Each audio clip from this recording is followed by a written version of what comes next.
इन्नल्हम्दुलिल्लाह वस्सलातु वस्सलामु अला रसूलिल्लाह अम्मा बाद। पाकिस्तान टेक चैनल के आज के प्रोग्राम में सब दोस्तों को खुशामदीद। जैसा कि आपके इल्म में कि लास्ट लेक्चर में भी सर मिर्जा सुकैरा साहब ने हमें विद होल्डिंग प्रोविजंस के हवाले से बड़ी डिटेल रहनुमाई की, उसी तसलसल को आज बढ़ाते हुए और उसी सारे सीक्वेंस के साथ सर मिर्जा सुकैरा साहब से हम आज जानेंगे कि विद होल्डिंग के हवाले से एग्जम्पशंस कहाँ कहाँ हैं और किस तरह हैं। और दूसरी बात है कि अगर मैंने विद होल्डिंग करनी थी, मैं liable to withholding agent था और मैंने विद होल्डिंग नहीं की तो उसके कॉन्सिक्वेंसेस क्या हैं, और एफबीआर उस नॉन विद होल्डिंग या non deposit of with holding दोनों सूरतों में हमारे खिलाफ क्या कार्रवाई और किस तरह कार्रवाई कर सकता है, कि पेनल्टी, डिफॉल्ट चार्ज, ये जो बाकी कॉन्सिक्वेंसेज है। तो इस सारी तफसील को जानने के लिए मैं बिला ताखीर गुजारिश करूँगा सर मिर्जा सुकैरा साहब से तशरीफ लाएँ और हमारी डिटेल रहनुमाई करें। बिस्मिल्लाहिर्रहमानिर्रहीम।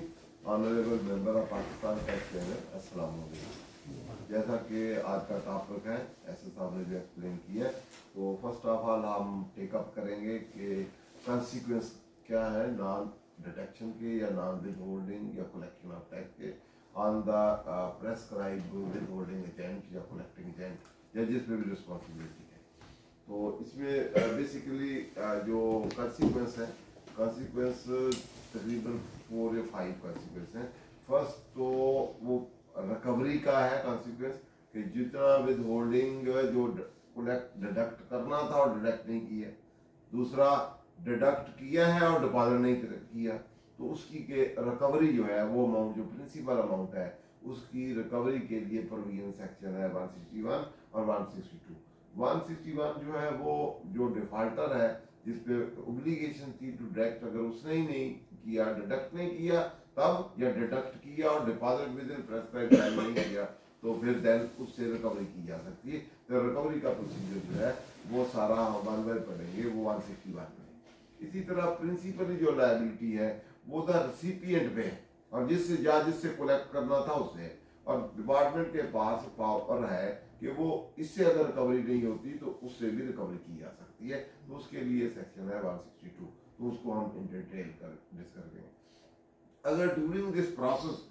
तो ऑफिसर पे ये भी ऑब्लिगेशन है कि वो चेक करे कि ड्यूरिंग दैट प्रोसेस रिकवरी उसने पेमेंट तो नहीं कर दी। अगर उसने पेमेंट कर दी है जिसपे एक्चुअल लायबिलिटी बनती है, तो जो प्रिंसिपली लायबल है, जो रिसिपिएंट है, जो टैक्स पेयर है जिसका हमने काटना था या जिससे कलेक्ट करना था, तो इन दैट सिचुएशन इसके लिए सेपरेट सेक्शन है कि फिर आपसे जिस विद होल्डिंग से वो टैक्स नहीं लिया जाएगा, लेकिन डिफॉल्ट पीरियड का डिफॉल्ट सरचार्ज लिया जा सकता है। तो या इसने अगर टैक्स पे कर दिया है वो फिर दूसरे से रिकवर भी, उससे अगर ले लिया है उस दूसरे से रिकवरी भी कर सकता है। उसके लिए हम फर्स्ट कॉन्सिक्वेंस जो है वो तो रिकवरी है, adjudication and recovery, principal amount की एडजुडिकेशन और रिकवरी। एडजुडिकेशन इसके खिलाफ भी हो सकती है, रिकवरी ऑर्डर या adjudication from the withholding या रिसिपिएंट, तो उसके लिए सेक्शन 162 है और उसके लिए 161 है। ये हम डिटेल बाद में डिस्कस करेंगे, पहले हम कॉन्सिक्वेंस को हाईलाइट कर लेंगे क्या क्या कॉन्सिक्वेंस है। तो दूसरा कॉन्सिक्वेंस मोस्ट इम्पोर्टेंट जो है वो है with regard to disallowing of input tax, तो उसके लिए सेक्शन है 21 वो लेटर हम करते हैं। तो 21 में अगर आपने you are under obligation to deduct और collect tax under different provision of collection deduction and you have failed withholding agent has failed to deduct collect, तो देन उसने जो एक्सपेंडिचर क्लेम किए हैं during the year under consideration, वो expenditure जो है वो डिसअलाउ हो सकते हैं। अगर सब्सिक्वेंटली आप पे कर देते हैं तो फिर वो अलाउ हो सकते हैं, या 161 1 का या 2 का ऑर्डर हो जाए और उसमें आप पे कर दें तो फिर भी वो आपका एक्सपेंस जो है वो डिसअलाउ है। इस तरह ये डबल लायबिलिटी आप पे, एक तो आपसे रिकवरी वाली प्रोसीडिंग हो जाती है, दूसरा आपका एक्सपेंस भी डिसअलाउ होता है। उतनी इनकम आपकी बढ़ जाएगी और उतना आप इनपुट के ज्यादा टैक्स वो भी देंगे। तो ये वाला ये कॉन्सिक्वेंस हुई। उसके बाद डिफॉल्ट सरचार्ज है सेक्शन 205 में। 205 में जिस डेट को आपने डिडक्ट करना था और जिस डेट को आपने पेमेंट की, जो डिफॉल्ट पीरियड का है उसका डिफॉल्ट सरचार्ज जो अंडर सेक्शन 205 है, कॉबोर प्लस 1 या 2% जो भी है वहाँ देगा, या 0.5% है वो आप 205 में। इसके साथ साथ ही पेनल्टी है, 182 सेक्शन जो है वो डील करता है पेनल्टी का, तो उसकी ये सब क्लास जो है वो 15 है, तो उसमें पेनल्टी है, तो पेनल्टी 40,000 या 10% ऑफ टैक्स इस तरह वो है। इसी तरह जो विद आपका 19 प्रोसिक्यूशन है उसकी भी एक साल की कैद या फाइन ये हुआ है, वो 192 है, 192(1) का सी है और पेनल्टी है। तो ये उसके कॉन्सिक्वेंस है। ये एक एरिया हमारा जो आज हमने डिस्कस करना है। उसके बाद फिर हम एग्जम्पशन देखेंगे कि कहाँ कहाँ एग्जम्पशन है। कुछ नॉन अप्लीकेबिलिटी है जिसको हम कहते हैं non liability. Non liability mean आप उसमें फॉल ही नहीं करते, ऐसे समझ लें कि आप विद होल्डिंग या कलेक्टिंग एजेंट ही नहीं है, या लॉ ने आपको ऐसी एग्जम्पशन दी है जो नॉन आप प्रोविजन से ही एक्सक्लूड किए हुए, तो उस सिचुएशन में वो आप पे अप्लीकेबल ही नहीं। दूसरा आपको एग्जम्पशन दी है, तो वो एग्जम्पशन में फिर आप एग्जम्पशन सर्टिफिकेट लेते हैं, लॉ में जैसे भी प्रोवाइड है वो एग्जम्पशन आप लेंगे तो उसके मुताबिक होगी। तो शेड्यूल देखेंगे, सेकंड शेड्यूल एग्जम्पशन का है, उसका पार्ट 1 है, पहले में एग्जम्पशन है, दूसरे में रिड्यूस रेट है, फिर रिड्यूस लायबिलिटी, आखिरी वाला स्पेसिफिक एग्जम्पशन है। उसमें सेक्शन क्लास उसकी 11 से लेके 60 तक डिफरेंट है, उसको हम देखेंगे तो वहां आपकी तरफ है। बाकी हर इंडिविजुअल सेक्शन में जो विद होल्डिंग का है उसमें भी सर्टन थ्रेशोल्ड लिमिट गिवन है कहीं, और स्पेसिफिक एग्जम्पशन भी है। जैसे हम 149 एक एक को करके देखेंगे। 149 में आपकी स्पेसिफिक थ्रेशोल्ड लिमिट है कि आपका जो लायबिलिटी है ऑन द सैलरी वो स्पेसिफिक लिमिट से अबव है, तो बिलो लिमिट है जो उसमें आपको अगर उतनी salary with in that limit है तो आपको पे करने की विद होल्ड करने की जरूरत नहीं, और टैक्सेबल फॉल करती है करते हैं। तो उसको हम एग्जम्पशन को सीक्वेंस वाइज 149 में कौन सा आगे 153 में कौन सा है, थ्रेशोल्ड लिमिट कमर्शियल इंपोर्टर है किस पे वो एप्लीकेबल नहीं है। बाद में सेक्शन में एग्जम्पशन नॉन एप्लीकेबिलिटी गिवन है कि ये वाले सेक्शन ये इस पे एप्लीकेबल नहीं है, वो एक्सक्लूजन कुछ थ्रेशोल्ड लिमिट है कि इस लिमिट तक है ही नहीं, तो वो सब्जेक्ट टू दोज कंडीशन वो एक्सक्लूजन है, और कुछ आपको आगे एग्जम्पशन है उसका सर्टिफिकेट है। कुछ इसी तरह पार्ट 4 ऑफ सेकंड शेड्यूल है उसमें भी एक्सक्लूजन है कि उन पे आपने एकदम से सर्टिफिकेट लेने की जरूरत नहीं, वो हम लेटर ऑन डिस्कस करते हैं। तो अब थर्ड जो पार्ट हमारा होगा वो फिर केस लॉ हम देखेंगे कि इस पे ऑलरेडी जो सुप्रीम कोर्ट हाई कोर्ट की एडजुडिकेशन क्या है, प्रोसीजर क्या है। तो इसके लिए इसका ये वाले देखने से पहले कुछ हम स्टेप भी देखेंगे कि इसके साथ साथ विद होल्डिंग की आपने स्टेटमेंट भी फाइल करनी होती है, तो 165 की, तो उसकी भी अगर आप नहीं फाइल करते तो उसकी भी पेनल्टी है नॉन फाइलिंग की, वो भी 182 में आपका 1A आगे साथ साथ आपका प्रोसिक्यूशन वाले में भी उसके भी कॉन्सिक्वेंस है। तो पहले हम इसको देखते हैं, इससे पहले फिर हम 161 और 162 को देखते हैं, फिर हम इसका सीक्वेंटल प्रोसेस देखेंगे। सीक्वेंटल प्रोसेस देख के फिर हम साथ केस लॉ वगैरह देखेंगे, उसके बाद फिर हम एग्जम्पशन देखेंगे। तो सबसे पहले हम देखते हैं 161। तो इसमें है फेलियर टू पे टैक्स कलेक्टेड और डिडक्टेड। तो फेलियर का वर्ड बहुत इंपॉर्टेंट है। फेलियर डज नॉट मीन कि मेयर नॉन कंप्लायंस नहीं है, अबव देन दैट है, ठीक है। मेयर नॉन कंप्लायंस फेलियर नहीं कहते। और फेलियर और एस्टैब्लिश करना, पहले बिल्स केस था जिसमें कहा था कि ये तो टैक्स पेयर ने रिकॉर्ड देना है वो एस्टैब्लिश करें। अब एमसीवी का केस आ गया तो उसको हम लेटर डिस्कस करते हैं। तो उसमें ये बर्डन डिस्चार्ज करना या लायबिलिटी, ये बर्डन डिस्चार्ज करना, फेलियर एस्टैब्लिश करना या पेमेंट एस्टैब्लिश करना या रिक्वायर्ड करना, या बेसिक फंडामेंटल जो कॉन्स्टिट्यूशंस हैं, जो कंडीशंस हैं या सर्कमस्टांसेस हैं, वो डिस्चार्ज करना उसकी लायबिलिटी वो डिपार्टमेंट ने बिल उसको बिल्स को ओवररूल कर दिया एमसीबी केस में, वो हम एमसीबी कहते हैं। तो फेलियर टू पे टैक्स कलेक्टेड और डिडक्टेड, तो इसके आगे दो पार्ट है, और सेकंड पार्ट जो है वो मोस्ट क्रिमिनल नेचर का है। अगर आप गवर्नमेंट के बिहाफ पे टैक्स कलेक्ट कर ले और पॉकेट कर ले तो वो ज्यादा सवेर है, पहले आप डिडक्ट नहीं किया। तो दूसरे वाले में माफी तो बिल्कुल भी नहीं होनी चाहिए, तो पहले वाले तो फिर भी कलेक्ट नहीं किया तो वो पे कर देगा, तो दूसरे वाले में तो आपने कलेक्ट करके फिर जमा नहीं करा। तो हम इसको पढ़ लेते हैं, पढ़ के फिर इसको देख रहे। Where a person fails to collect tax as required under Division 1 of the ordinance or deduct tax from the payment, collection की आपकी obligation है, you are under obligation to collect tax उस sections में, या you are under obligation to deduct tax from the payment. Payment important है और required का word important है, तो failure का important है। तो ये अंडर डिवीजन 1 आप आर एज रिक्वायर्ड अंडर ये 50 पुराना है, तो यहाँ वाले जितने भी है ट्रांजिशनल प्रोविजन है या पहले वाले 149 से लेके आगे तक 156 ए भी यहाँ तक है, उन प्रोविजंस में अगर आपने you are under obligation to collect tax या you are under obligation to withheld tax या deduct tax at the time of payment, तो उस सिचुएशन में इफ यू हैव फेल्ड तो फिर ये आपके ऑब्लिगेशन आते आएगी। इसी तरह अगला सिचुएशन भी वही है लेकिन उससे डिफरेंट है कि यहाँ वहाँ आपने फेलियर टू डिडक्ट या कलेक्ट टैक्स है ऑन द पेमेंट या अदरवाइज, तो यहाँ है यू हैव कलेक्टेड और deducted tax but have failed to deposit tax, ये डिपॉजिट की ऑब्लिगेशंस है। यहाँ आपने डिडक्ट भी कर लिया है जहाँ रिक्वायर्ड है और कलेक्ट भी कर लिया है, लेकिन आपने आगे स्टेट को विद इन प्रेस्क्राइब टाइम आपने वो जमा नहीं कराया, तो फिर इन सिचुएशन में आएगा having collected tax under section division part और chapter 12 or deducted tax under division 3 या पार्ट और chapter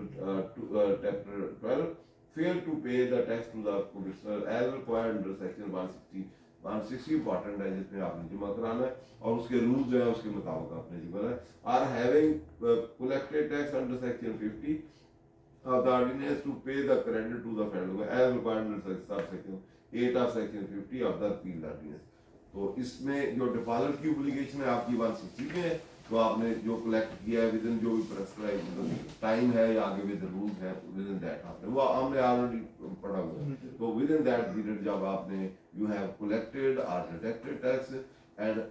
have not deposited tax with in the press जो भी सिचुएशन है, in that situation the person shall be personally liable, तो आप person shall be person में with holding agent भी हो सकता है, इंडिविजुअल एम्प्लॉयर भी हो सकता है जिसकी ऑब्लिगेशन थी under the relevant withholding या कलेक्टिंग प्रोविजन, तो उसको पर्सनली लायबल है to pay the amount of tax to the commissioner, तो कमिश्नर को पर्सनली लायबल है वो अमाउंट जितनी प्रिंसिपल अमाउंट है उसको दे and who may pass an order to that effect and proceed to recover से, अब कमिश्नर जो है पहली तो उसकी ऑब्लिगेशन है कि कमिश्नर को दे, अब कमिश्नर के पास पावर है कि उसके लिए वो ऑर्डर पास करे और ऑर्डर पास करके उससे प्रोसीड करके उसकी रिकवरी करे। ये पहला पार्ट जो है with regard to deduction, collection, deducted, collected and not paid, उसमें रिकवरी की कमिश्नर के पास की पावर है कि उसका ऑर्डर पास करे, ऑर्डर पास उससे रिकवर करे, और सेकंड जो है 1A है with regard to opportunity आपकी, इसमें no recovery under subsection shall be made unless the person referred to in subsection has been provided opportunity of being here, तो इसमें opportunity of due process under article 10 A read with 4, तो due process फिर prior opportunity of being, वैसे RD atom Patan भी है, natural justice का भी right है, तो वो यहाँ स्टैचुरी वो भी है कि आपको रिकवरी प्रोसीड करने से पहले या नो रिकवरी शैल रिकवरी, वहाँ टू प्रोसीड रिकवरी है पहले ऑर्डर है, अब यहाँ सिचुएशन है कि अपॉर्चुनिटी पहले प्रोवाइड करनी है या बाद में करनी है, रिकवरी के वक्त करनी है या ऑर्डर पास की करनी है, तो वैसे ये इनबिल्ट पार्ट ऑफ जो प्रिंसिपल ऑफ नेचुरल जस्टिस है या आर्टिकल 10 है 4 है, तो वो part and parcel of every statue है, तो वहाँ अपॉर्चुनिटी पहले भी देनी है तो रिकवरी की अपॉर्चुनिटी जो है वो फेयर ट्रायल कर सकते हैं। उसके बाद ये है अगर सीपीआर खुद पे कर देता है तो देन ये वाला बाकी है where at the time of recovery of tax under subsection 1 it is established that tax that was to be deducted from the payment made to a person or collected from a person has meanwhile been paid by that person, no recovery shall be made from the person who has failed to collect the debt, but said amount shall be liable to pay default surcharge at the rate of 12% per annum from the date he failed to collect or deduct the tax to the date he paid, ठीक है, तो 12% जो है उस पर default tax है, अगर उसने जिस डेट को आपने डिडक्ट या कलेक्ट करना था और जिस डेट को आपने दिया है उस डेट का डिफरेंस या उसने दिया है उस डेट तक का डिफॉल्ट चार्ज जो है विद होल्डिंग एजेंट या जिस पे ऑब्लिगेशन है उसने पे करना है, तो ये वाला रिकवरी वो दे दे या उससे रिकवर कर दिया जाए, दोनों सिचुएशन में ये होगा, तो आपको डिफॉल्ट करना पड़ेगा। तो आगे हम केस लॉ भी ये सर्वत वाला पढ़ेंगे तो उसमें उन्होंने कहा ये पहले पैरामीटर खुद डिपार्टमेंट पूरे करे कि उसने रिटर्न फाइल की, क्योंकि ये बेसिकली आपका ये जो टैक्स है ये advance in the nature of advance tax है, जो कि साल it operate during the currency of year, साल के एंड पे ये क्लोज हो जाते हैं, सीज टू बी ऑपरेट, और उसके बाद आप रिटर्न दिसंबर में या दिसंबर में फाइल करते हैं, तो उस वक्त आपने जितनी ऑब्लिगेशन होती हैं रिटर्न के बाद डिफरेंशियल टैक्स ये एडजस्ट करते हैं, और डिफरेंशियल आप जो है पे करते हैं। ज़्यादा हो तो आप रिफंड क्लेम कर लेते हैं, कम हो तो आप साथ पे कर देते हैं। तो इसलिए अगर आपने रिटर्न फाइल की है तो उस सिचुएशन में अगर टैक्स पेयर ने रिसिपिएंट ने पे कर दिया है तो उस सिचुएशन में फिर जिस पीरियड को जिस डेट को डिडक्ट करना था और उस डेट से लेके जिस दिन वो टैक्स पे हुआ है उस डेट तक का उसका डिफॉल्ट सरचार्ज होगा, कैलकुलेट होगा एट द रेट 12% पर रिकॉर्डिंग उसकी वो जिम्मेदारी ओरिजिनल से नहीं किया जाएगा, जो प्रिंसिपल अमाउंट है जिसका फेलियर था वो नहीं। नेक्स्ट इसका सबसेक्शन 2 है a person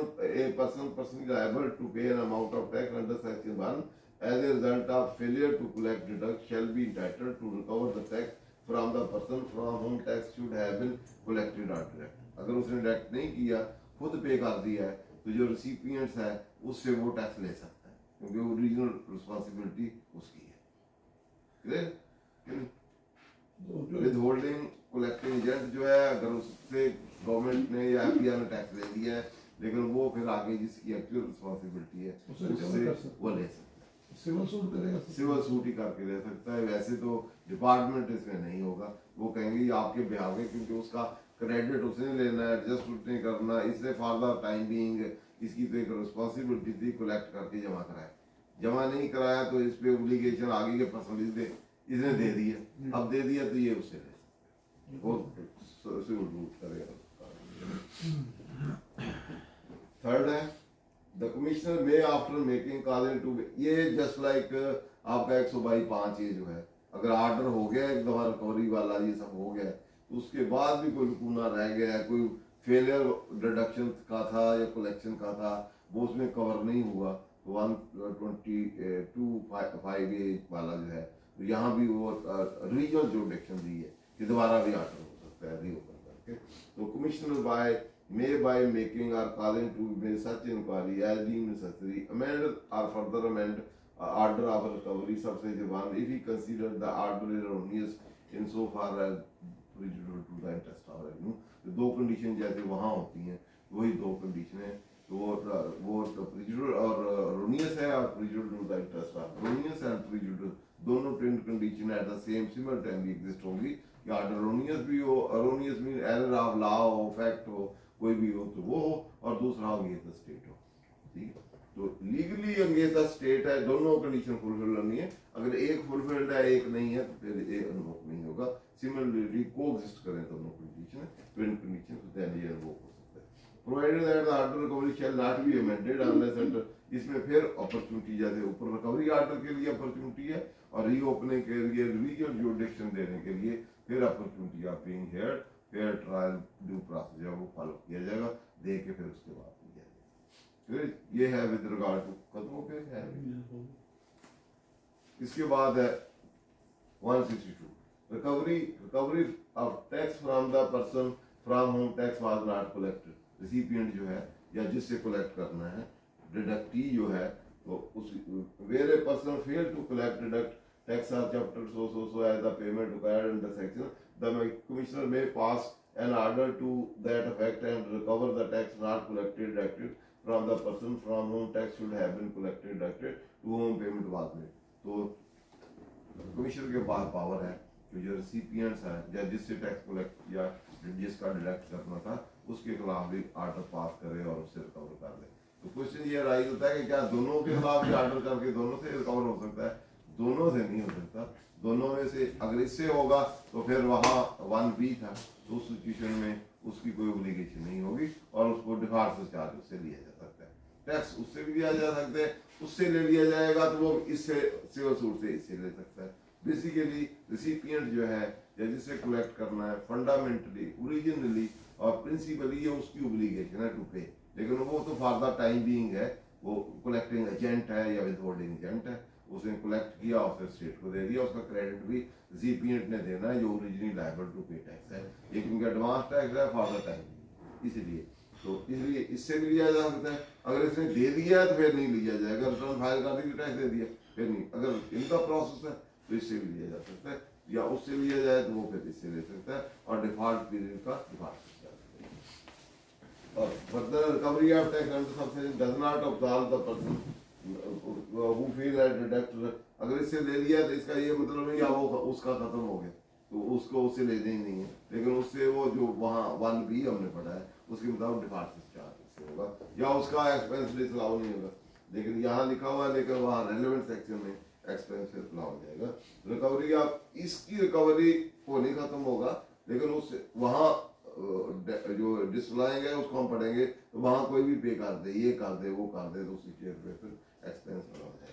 Recovery of tax and does not involve the person who have failed to deduct tax undertaken from any legal action in relation to failure or from charge of false charge or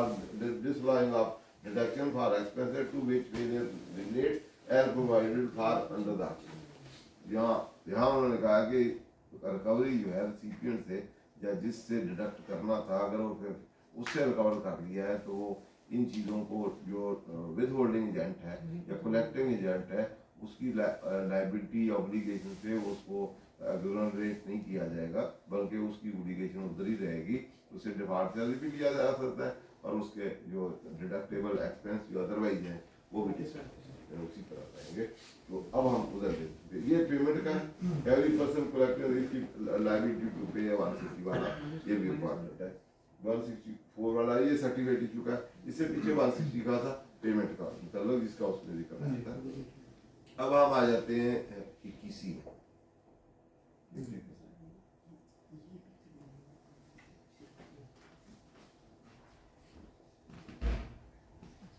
ये लिखिए deduction not allowed, तो यहाँ से specifically except as otherwise provided in this article, no deduction shall be allowed in computing income of person had income business। तो इसमें सी है, ये expense allow नहीं होगा जो अदरवाइज एडमिजिबल है आपका, लेकिन प्रोवाइडेड कि आपने सी any expenditure from a person is required to deduct or collect tax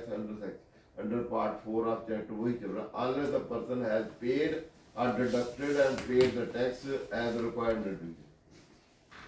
जिसने डिडक्ट करना था अगर पेड कर दे या डिडक्ट करे और पे कर दे, ठीक है। तो अनलेस जब तक ये नहीं करेगा तो वो डिडक्शन अलाउंसेस जो है उसके इनएलिजिबल होंगे, लेकिन प्रोविजो में हेल्प मिलती है, ठीक है। प्रोविजो में क्या है, एक तो परचेज के मतलब है, वो लिमिट सारी पे नहीं है, सर्टन स्पेसिफिक लिमिट की डिसअलाउंस हो सकती है, या फिर आगे दो प्रोविजन है, एक प्रोविजन में लिमिट है, थ्रेशोल्ड लिमिट है परचेज की, ये सारी परचेज नहीं डिसअलाउ हो सकती, उसमें लिमिट कर दी है। पहले तो यही क्वेश्चन रहा है कि क्या परचेजेज इसमें आती हैं, ये तो एक्सपेंस से रिलेट करता है, तो फिर ये क्योंकि परचेज के लिए प्रोविजन डाल दिया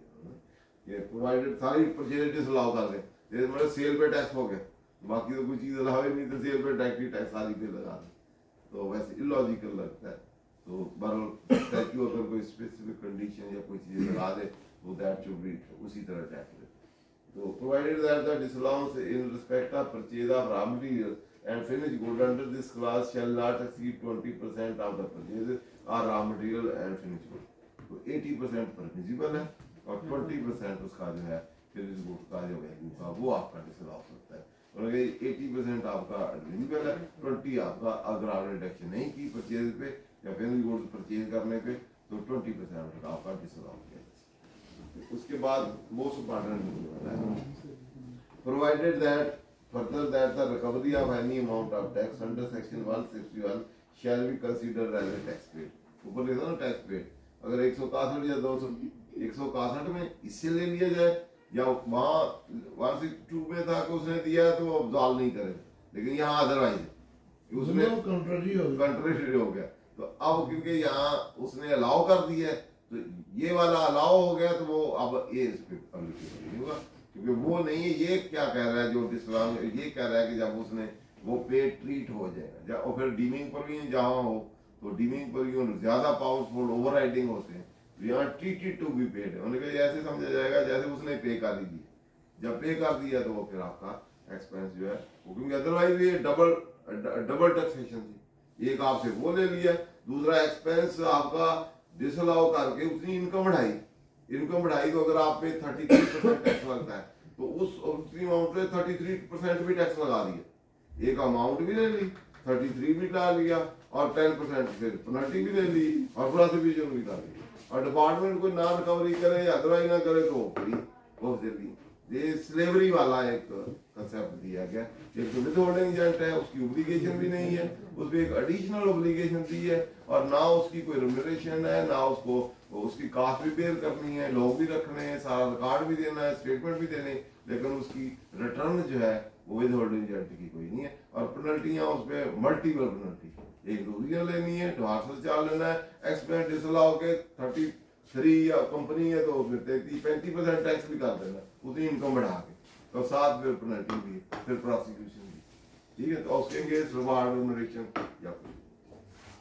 तो इसलिए ये अच्छी एक जो है कि एक्सपेंस वाले ये तो जान छोड़े ना, 33% जो डिसअलाउ करके टैक्स लगाना है। तो जी अगर 161 इसलिए कोर्ट ने आगे भी हेल्प किया कि 161 की प्रोसीडिंग पहले की जाए, वो करके उसे दिया जाए तो फिर डिसअलाउ की जाए। अगर वो प्रोसीडिंग रिपोर्ट टू 161 या किया ही नहीं और डायरेक्टली डिसअलाउ कर दिए, वो ठीक नहीं है। पहले वो करे, उसे कलेक्ट कर ले और फिर डिसअलाउ लास्ट रिसॉर्ट में डिसअलाउ करे कि वो रिकवरी भी पॉसिबल नहीं है, की भी सब कुछ किया है फिर भी नहीं है, तो फिर इस पे आया जाए। तो ये दूसरा जो कॉन्सिक्वेंस था ये था। तीसरा हम डिफॉल्टर चार्ज वाला, डिफॉल्टर चार्ज उसमें भी था 205 हम देख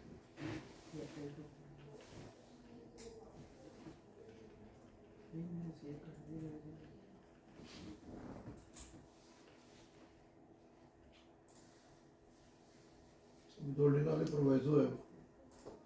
1B है tax excluded was advance any person on behalf of this shall be provided that the person आगे सर होल्डिंग का लेवल स्पेशल ना ये 1B जो ये स्पेसिफिक जो सेक्शन 205 1B जो है वो डील करता है विद होल्डिंग आपका डिफॉल्टर चार्ज। डिफॉल्टर चार्ज के लिए एक स्टार्टिंग डेट भी जरूरी है और टर्मिनल डेट भी जरूरी है कि किस डेट को आपका डिडक्टेबल इवेंट कब था या कलेक्टेबल इवेंट कब था, कब आपने काटना था, जिस दिन आप फेल हो गए, और किस दिन आपने पे किया। तो दोनों एंड जो है कमेंसिंग एंड और टर्मिनल एंड दोनों होंगे तो डिफॉल्टर चार्ज लग सकता है। अगर दोनों नहीं, आपको पता ही नहीं कि किस दिन से स्टार्ट होना है, बाद ससेंगे अथॉरिटी 30 जून से आगे डाल देती तो जिस दिन आपका, क्योंकि ये ट्रांजैक्शनल टैक्स है, ये हर इंडिविजुअल सेपरेट डील होता है। हर ट्रांजैक्शनल टैक्स में हर ट्रांजैक्शन इंडिपेंडेंट एंटिटी है, उसकी डेटा के कब आपने पे किया, किस दिन आपको डिडक्टेबल या कलेक्टेबल इवेंट कब था आपका, किस दिन वो पॉइंट कौन सा था जिस दिन आपने डिडक्ट करना था। Just recording of purchases graph पे वो इवेंट नहीं है। पेमेंट का है वो 158 हमने पहले पढ़ा था कि जिस दिन आपने पे किया या बैंकों में क्रेडिट हुआ, वो that is the time, that is the point of time जबकि आपका डिडक्टेबल या कलेक्टिव इवेंट जो है वो अराइज होता है, और उस डेट को आपने करना था, उस दिन आपने नहीं किया तो वो आपका फेलियर है। वो फेलियर से लेके और जिस दिन फिर पे हुआ है, आपने किया है, आपसे लिया है या रिसिपिएंट से लिया है, वो पेमेंट डिस्चार्ज भी लायबिलिटी, उस पीरियड को कैलकुलेट करना जरूरी है। फिर उस पीरियड का और जितनी वो अमाउंट थी उस पे पीरियड और अमाउंट दोनों चीजें जरूरी है, उस पे उस ट्रांजैक्शन की अमाउंट और उस वो पीरियड, फिर उस पे कैलकुलेट होना है। दोनों तीनों में से कोई चीज भी मिसिंग है, अमाउंट जो डिफॉल्ट हुआ है वो मिसिंग है, या बिगिनिंग टाइम मिसिंग है या क्लोजिंग टाइम मिसिंग है, तो ये इवेंट ये डिफॉल्ट से चार्ज कैलकुलेट नहीं है। बाकी मिजरी या एक्टरी या वो अपनी जगह है, वो अपनी जगह पे। Where in respect of any tax year, any taxpayer failed to pay tax under section इतना आप इतना 130 are tax paid so less than the 90% of the, ये तो उसका है initial all हमारे so chargeable provided इनके फिर हुआ, ये तो उसका है परसेंट एस्टिमेशन का shall be paid for charge इधर गए, तो ये 147 वाला नीचे होगा, ये वाला 3 वो तो एस्टिमेट है ना। अगर एस्टिमेट आपने एडवांस टैक्स पे करते हैं तो एडवांस टैक्स में आप एस्टिमेट देते हैं कि मेरा एडवांस टैक्स इस साल जो है पिछले साल से कम होगा, तो आप 80% तक है तो ठीक है। 80% से अगर कम एस्टिमेट कम होंगे तो उसका फिर आपको डिफॉल्ट से चार्ज लगेगा। तो ये 3 है इसका 205। A person who fails to collect tax as required under the chapter 4 or deduct tax and of the failed to pay the amount of tax collected directed as required under section 161, वो 60 का भी है। आप with in that date आप पे नहीं करते, on और before the due date for the payment shall be liable for at the rate equal to 12% plus कबोर of 3% per annum whichever is higher. तो यहाँ वहाँ सिर्फ 12% था। अगर आप पे करते हैं आप जब दूसरा, वहाँ आपको 12% था, यहाँ 12% प्लस कबोर 3%, कबोर प्लस 3%, 12% और दोनों में से 3% पहले व्हिचएवर इज हायर। यहाँ दोनों की लिमिट, वहाँ सिर्फ 12% था, यहाँ तो कबोर plus 3% whichever is higher on the amount unpaid computed for the period commencing on the date amount was required to be collected at the ending date on which it was paid to the period। ये computation है terminal and default period और default amount, default period commencing date और ending, provided that if the person have to pay the tax on the basis of order under section 120 or give 170 in consequence of said order and does not file an appeal under section 160, he shall not be liable to give सालों के लिए। तो दूसरा 12% आपका default charge या 12% plus 3% board teacher higher, ये आप पे लगेगा for the period default amount for the period commencing जिस दिन आपका you are liable to deduct collect tax and the date on which tax was paid. तो डिफरेंस वो कैलकुलेट होगा और अकॉर्डिंगली। नेक्स्ट पेनल्टी कॉन्स्टिट्यूशन 182(15)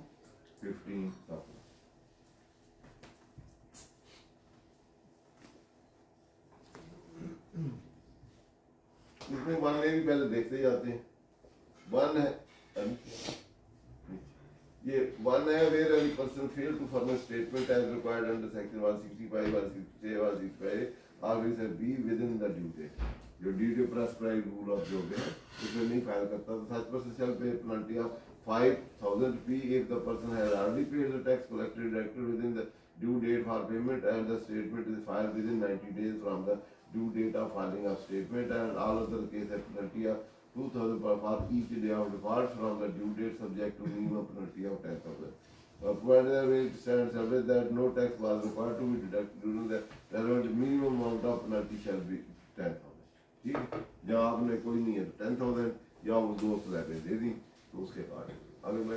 आगे अगला सेक्शन देखा 165 में डिफॉल्टिंग सेक्शन होता है। 165 तीनों चीजों के जहाँ पर्सन कौन है, जहाँ पेनल्टी की क्वांटम क्या है, वहाँ वायलेशन ऑफ सेक्शन क्या है। तो ये नेक्स्ट आ जाए 15 इंट्री नंबर 15। ये है with regard to non filing of prescribed statements regarding withholding collected tax. 15 where any person who failed to collect deduct tax as required under the provision of this ordinance or failed to pay, दोनों level deduct नहीं किया, जिस तरह हमने 161 में पढ़ा था कि आपने कलेक्ट डिडक्ट नहीं किया,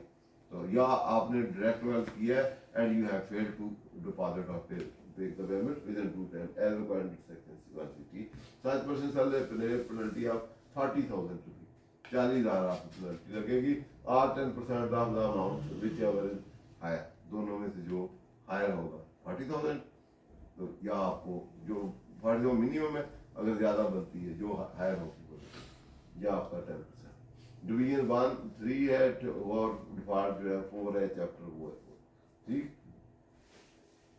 तो नेक्स्ट आ जाए 192 prosecution.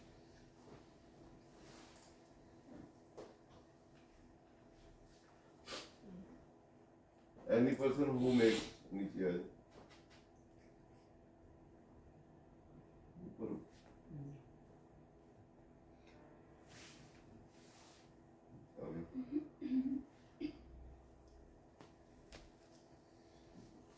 One 191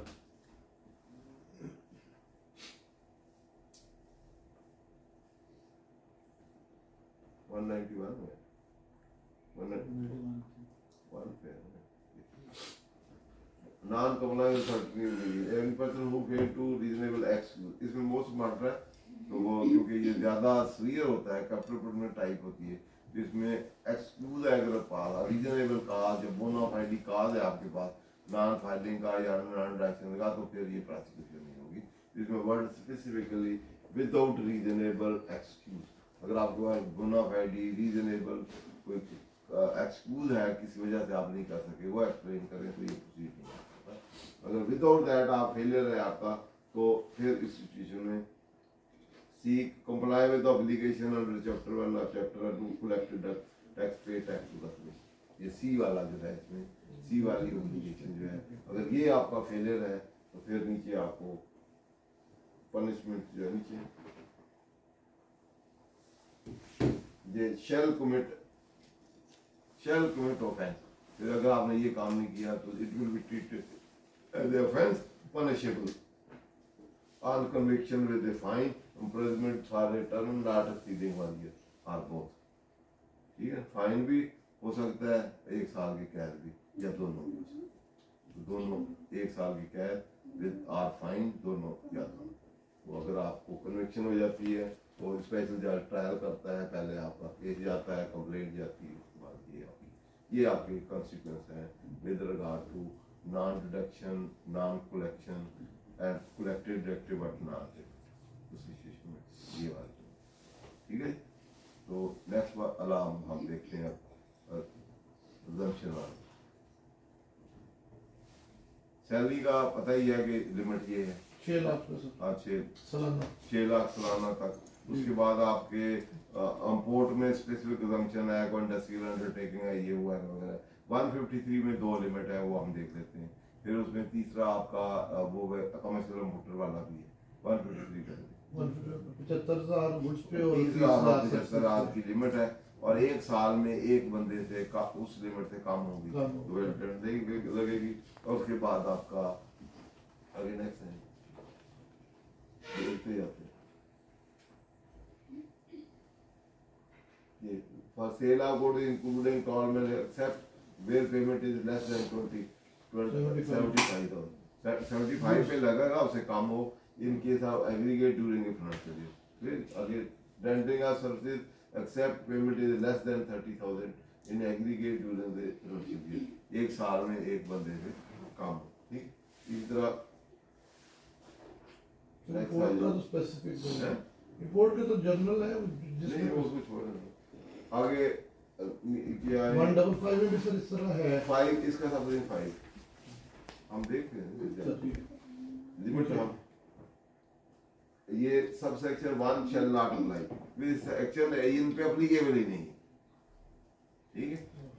cell of goods where sale is made by the importer of the goods and tax deducted under in respect of the good being paid and the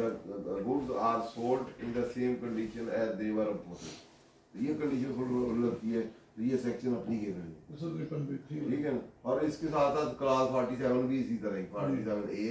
आपको second schedule part 4 में उधर भी हम देखेंगे। तो फिर ये पूरा ही एप्लीकेबल, वो नॉन एप्लीकेबल, एक एग्जम्पशन है, एग्जम्पशन की एग्जम्पशन लेनी है, ये एप्लीकेबल नहीं, उस लिमिटों में भी नहीं एप्लीकेबल, इस पे भी नहीं एप्लीकेबल। नेक्स्ट है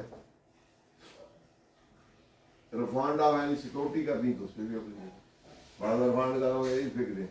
उस पे भी एप्लीकेबल। उसके बाद पेमेंट मेरे पास वैसे ये पहले एसआरओ ये वो उनमें भी थी, अब payment by federal government, provincial government, local government to a contract for construction material supply to the contractor by the said government or authority, तो उसमें भी नहीं है। उसके बाद purchase of asset under the lease and buyback agreement by मुदारबा, leasing company, banking company, इस पे नहीं। Payment by scrutinizing of receivable or issuance of SOPAs by इस पे भी ये स्पेसिफिकली इसमें एक्सक्लूजन है, तो इन पे एप्लीकेबल नहीं है 153। नीचे आ जाए। अब हम प्रेस्क्राइब पर्सन, जो प्रेस्क्राइब पर्सन ही नहीं है उसमें भी एप्लीकेबल नहीं है। हर सेक्टर में आप देख सकते हैं कि यू आर प्रेस्क्राइब पर्सन है विद होल्डिंग या डायरेक्शन के लिए, तो फिर आप पे एप्लीकेशन है। अगर आप पे नहीं है, आप उसमें नहीं है, तो उसी सिचुएशन में आप पे नहीं है। तो इसमें देख लेते हैं कौन कौन से, इसमें कुछ एओपी इंडिविजुअल्स हैं, उसमें लिमिट है, ठीक है। तो उसकी तरफ ये registered person under section having turnover,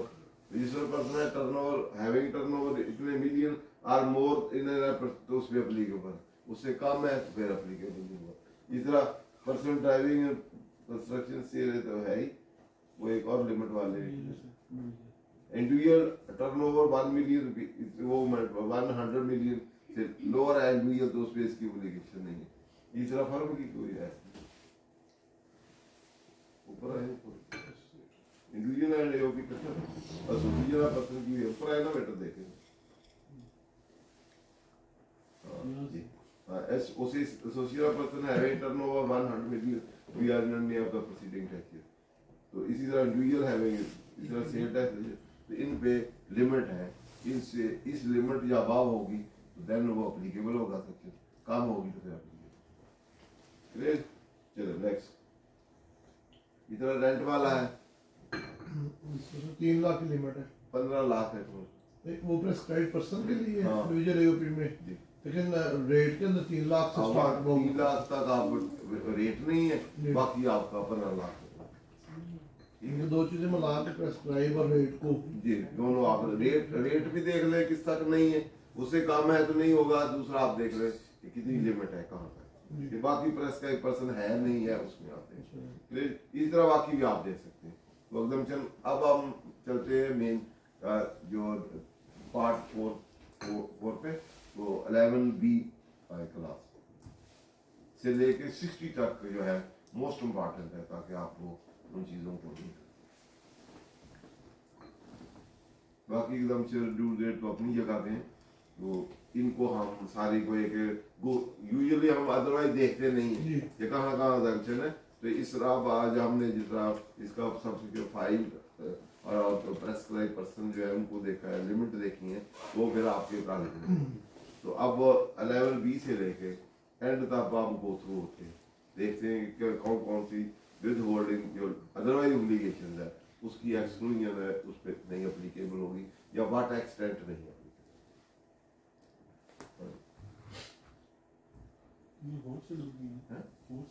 second schedule part 4 second schedule part वो स्पेसिफिक एक्सक्लूजन है ना कि उस चैप्टर में जो कुछ लिखा हुआ है उन पे लॉ ऑर्डिनेंस के प्रोविजन एप्लीकेबल है। उसकी 10B क्लास से लेके 60 तक हम देखेंगे, वो एक एक करके हम देखेंगे ताकि गो थ्रू होंगे, अदरवाइज देख सकते हैं कि पार्ट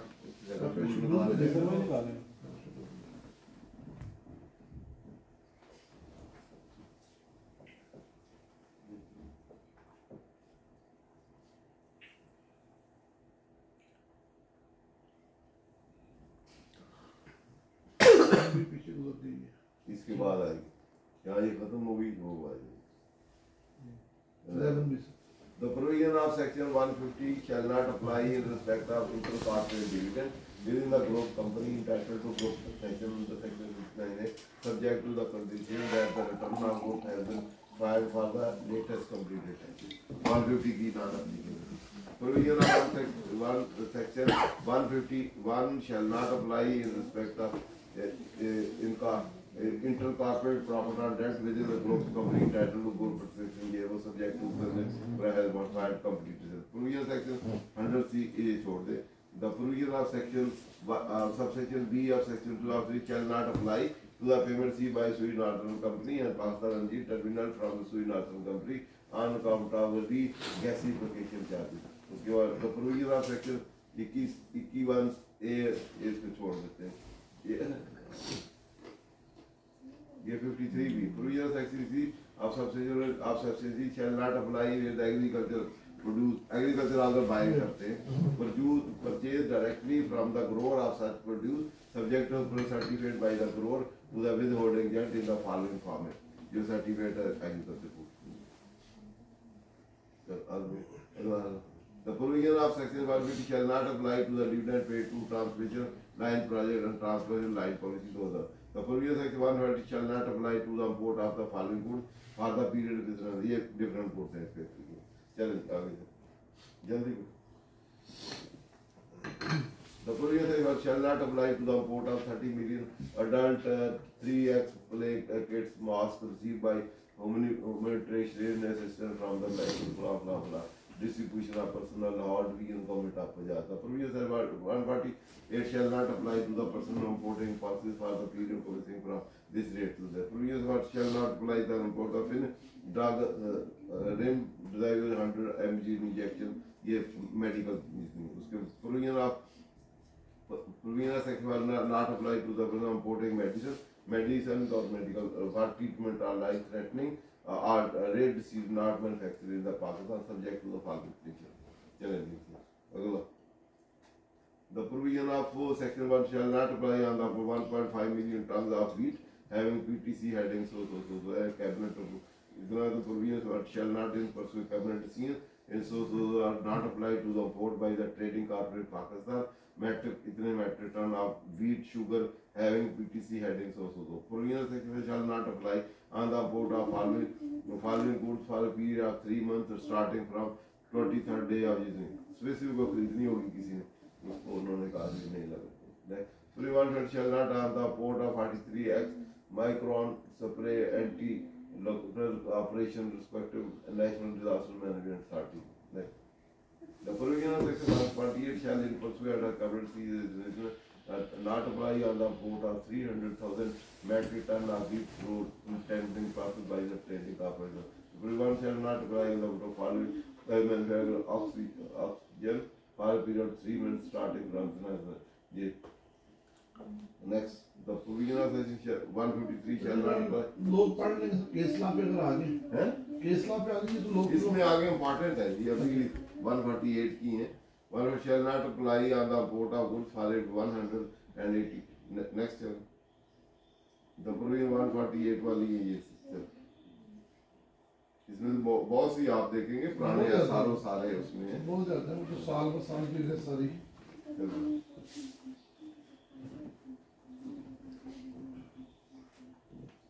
वो 43 से इम्पोर्टेंट आएंगे एग्जाम्पशन में तो सीधे आ गए. ये प्रोविजन सेक्शन ये सारे नहीं एप्लीकेबल ऑन द इशू नीचे जल्दी उन provision section this section 1 shall not apply in country made yield on the profit or investment वो सेविंग वाला जो हम करते रहते हैं. उसके बाद provision of one shall not debt paid on the promissory note or sale tax bond वाला इशू करने. तो provision shall not apply profit on debt paid on Pakistan one certificate one sister ये सब उनकी है बस सीक्वेंस में ही है सारे. तो 40 इसी तरह आप देख सकते हैं 151 से शैल नॉट अप्लाई नीचे सीक्वेंस में है भी है लेकिन 19-20 फर्क भी है. हाँ फर्क भी है कुछ सीक्वेंस में चलते हैं. 153 shall not by payment received by person on supply ये पेट्रोलियम वाले जो आप ऑयल लेते हैं जहाँ से पेट्रोल पंप से ये वो तो आप उस पर भी टैक्स लगा देते हैं. ये कहाँ इससे पीछे हाँ यहाँ 43 से आगे मोस्ट इम्पोर्टेंट है. 43 ये the provision of section shall not apply to the payment received by person on account of supply petroleum product imported by same person under government. उसके बाद फिर आगे provision section 1 shall not apply to the receive on account sale air ticket travelling agent वगैरह इस पे case ना भी है. Travelling agent who has paid the withholding on their commission पे दे दिया तो मेन पे नहीं applicable. Next the provision section 1 shall not apply to the payment received by petroleum agent distributor who are registered under state on account supply petroleum product at petrol pump पर जाओ. Provision section BC of section shall not include oil tanker contracted effect from prisoner contract to by payment of sentence. The provision of section 1 A BC shall not indicate good transport provided that the contract pay the tax 3% of the resident providing a carry services. The provision of section shall not apply in case startup being recipient of payment as defined in section 62A or section 2. The provision of section 1 shall not apply to the documentary future contract, future exchange lessons, future market. Provision of section shall not apply on the exhibition distributor on the feature film as a pair on the paper of distributor to remove our future film. ये important है. ठीक है ये वाला most model provision section of 150 shall not apply to any manufacturer come exporter as a person provided the manufacturer come exporter shall deduct tax from the payment made in the goods sold in Pakistan. Exporter है तो इधर करता है if the tax has not been deducted on supply goods sold in Pakistan, the tax shall be paid by the manufacturer if the sale in Pakistan are in excess of 5% of it. ठीक 5% से बाहर तो फिर नहीं उसके the rate of tax available under some these shall be 1% of the local sale, supply, server, provided, rental, taxpayer falling in the following category, namely, ठीक है इसमें रिड्यूस रेट वाला टेक्सटाइल आर्टिकल है वो 5 सेक्टर्स जो है लेदर है article है इंडस्ट्रियल है सर्जिकल है sports other it is considered leave provided the decision is available only to local sales, supply and services made by the tax credit specified 1 and 2 of the provided that the rate of decision in the section 150.05 on the local supply made by the trader of jar to the above mentioned category of taxes. The provision section shall not apply on the purchase used motor vehicle from the general public. General public लेते हैं वो कहते हैं इस पे भी holding कर उस पे एप्लीकेबल नहीं आप ये रेलेवेंट सेक्शन वहाँ दे सकते हैं गाड़ी का यूज नहीं है. The provision section shall not apply any purchase by the oil distribution company, oil refinery, and shall not by permanent establishment or the petroleum explorer, the EP company or supply of petroleum products. The provision section 1(3) shall not apply to a payment received by a manufacturer of iron steel relating to sale of goods manufactured by him. ठीक है ये भी important है. The provision section shall not apply to for ये most important है जो पहले SRO 586 था वो इनकॉर्पोरेट कर दिया गया इन द लॉ और ये उसमें the provision shall not apply to the following as a payment namely provincial government लोग बाकी उसमें 153(1)(5) में थे तो यहाँ भी कुछ उसी तरह provincial government local authority person who are resident of Zadmi execute contract Zadmi only and produce certificate to that tax from the concerned income tax authority subject to formula procedure laid on 12 जो आपने अभी पढ़ा था agriculture produce वाला वो इसको भी उन्होंने कहा वो सर्टिफिकेट दे देते हैं. person receiving payment exclusively for the supply of agri including the farming fresh milk उसके अलावा ये भी fresh milk है fish by any person engaged in fish farming नीचे live chicken birds eggs by any person engaged in poultry farming live animal any person engaged in cattle farming unpacked meat and raw hide provided that this class shall not apply to the payment for agricultural goods which has been subject to any process other than that which is already performed to render the profit to be taken to the market and companies even pay for the supply electricity gas including company having payment transmission gas electricity पे भी लगेगा company receiving payment for supply या crude oil hotel restaurant ये भी usually आपके जो entertainment या वो expense होते हैं उसके लगाते हैं तो आप ये क्लास होटल है restaurant C payment in cash for providing accommodation food both has may be shipping company and air carrier receiving payment for the supply of passenger ticket और फॉर वो चार्जेस ऑफ गुड्स ट्रांसपोर्ट तो उन पे भी उनका भी आपने काटा. Individual who are registered under section 11 receiving payment for supply of sand construction वगैरह पे जो आपको कहते हैं ये बिल्डिंग बनाइए दे दे सारा तो इसमें ये चीजें एक्सक्लूडेड है. सैंड है ब्रिक्स है ग्रेट्स है ग्रेवल्स है क्रश स्टोन है सॉफ्ट मार्ट डेकल है उस आर्टिजन प्लम्बर शंबर फिर मेंटेनेंस जो फिर मेंटेनेंस पे आपको टैक्स लगा देते हैं तो उसके लिए यहाँ प्लम्बर है इलेक्ट्रीशियन है सरफेस है फिचर है कारपेंटर है पेंटर है डेली वेजेस है डेली वेज वालों सैलरी पे लगाते हैं तो आप सैलरी वेजेस में से जितनी डेली वेजेस हैं वो आपकी एग्जैप्शन है उसमें रिसीविंग पेमेंट. डेली वेजेस और सैलरी में क्या फर्क होगा? सैलरी परमानेंट अप्लाई होता है डेली वाला होता है आपका टेम्परेरी अप्लाई आप बाहर से लगा मजदूर काम कराया देंगे सैलरी एक परमानेंट आपकी एम्प्लॉयर रिलेशन है और परमानेंट आपके रखा हुआ और डेली वेजेस सैलरी और फी वाला भी परमानेंट नहीं होता और प्रोफेशनल टाइप होता है. डेली वेजेस वाला लेबर होता है जिसको आपने दिया टेम्परेरी पर्पज के लिए स्पेसिफिक जॉब हुआ और काम करना. तो सैलरी वाला परमानेंट चलता है आपका एम्प्लॉयर फैमिली और your under your control term and condition चलता है. और जो वो होता है आपका फीस या आपका जैसे एडिटर है एडवोकेट है वो आपके एम्प्लॉय नहीं होती एम्प्लॉयर एम्प्लॉय रिलेशन में नहीं है और कंट्रोल में नहीं है वो स्पेसिफिक प्रोफेशनल जॉब ऊपर काम करेगा. ठीक है उसके payment in respect of services rendering of construction sector including construction of building, road, bridge and other such structure or development of land subject to the following daily. Several entities are provided or rendered by a individual who is not registered under section so name, computer, etc. Payment for services made directly to individual. उसके बाद next provision section shall not apply in payment receive, ये वो वाला जो commercial importer वाला था, उधर भी है स्पेसिफिक सेक्शन में भी एक्सप्लेनेशन है और यहाँ अलग भी उसकी का shall not payment receive by a resident person for supply of goods as are imported by the same person and on non which tax has been paid under भाई इंटरनेट वो उसी को ये पहले पुरानी क्लास थी लेकिन आप उस सेक्शन में भी डाल the provision section 150 151 schedule shall not have a person making payment to national national unit trust collective national scheme approved इतना ये इनको देता है 10% ग्रेजुटी है for the purpose 47 the provision section 150 shall not be exporter inspect cooking oil export करते हैं vegetable ghee etc of the provision of section 1 shall not apply to the cotton gin the cotton gin भी next ये ये omitted है regarding the port shall not apply पहले ये पता नहीं कौन सा ऐसा था उसी को उन्होंने इधर डाल दिया ये डिफरेंट इन पे इंपोर्ट पे भी इन हेडरों पे इंपोर्ट करेंगे फेडरल गवर्नमेंट करेगी ये करेंगे तो ये सारा कुछ भी एप्लीकेबल है ठीक है प्रोविजन सेक्शन 156 से आप सिंडी shall not apply in person वो आपके पास फाइलिंग का टोटल इनसे section 150 shall not apply to company operating trading houses. Trading house है तो उसमें सब्जेक्ट टू कंडीशन इतने मिलियन की कैपिटल हो फिक्स एसेट हो ये वो से ऑर्डर करवाया तो इस पे the previous section says regarding withholding of profit and shall not apply for the payment of profit to person term finance certificate bin na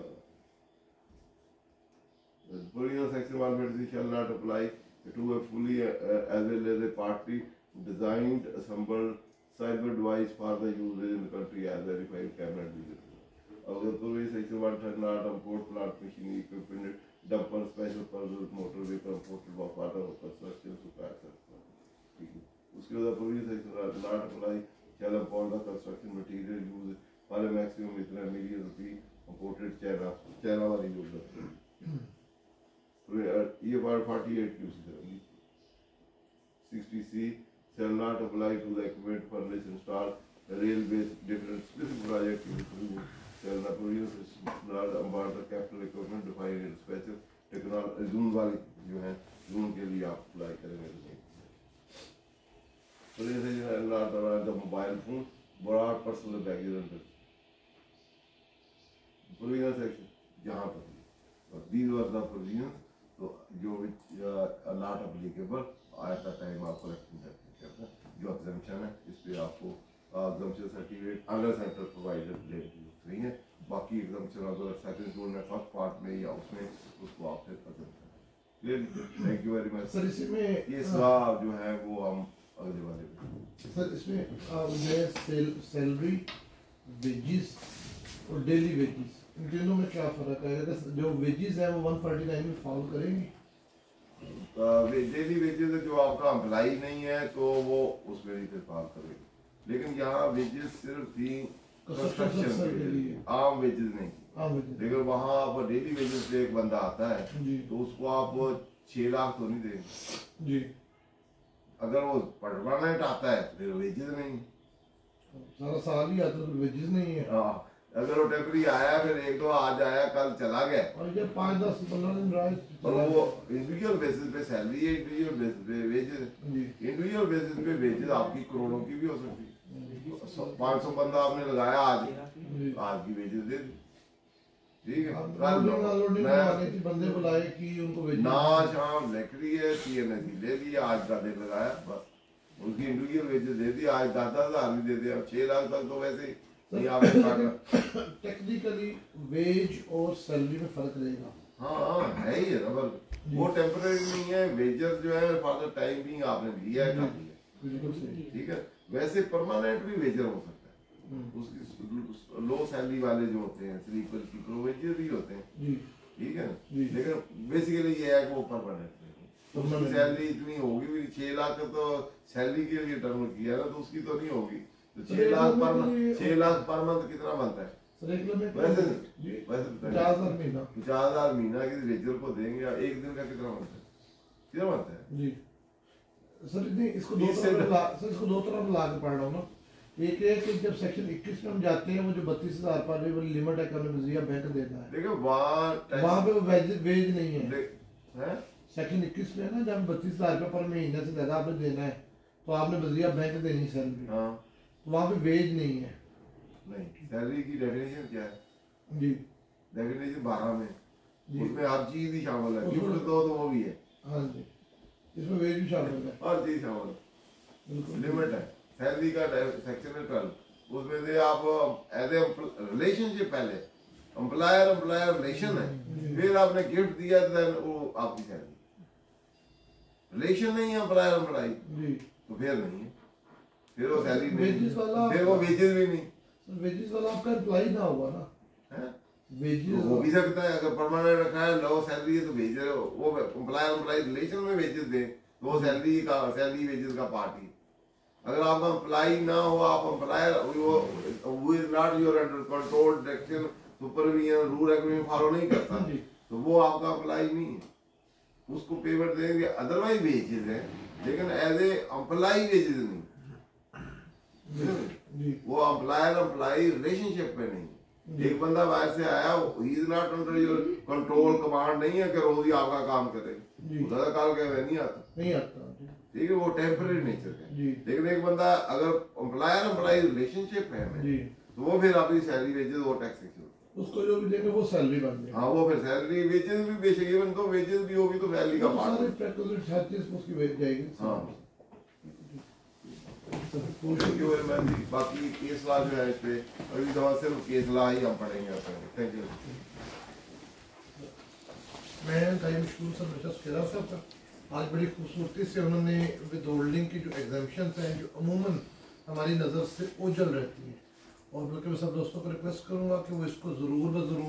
वो खुद डीपली पढ़ेंगी,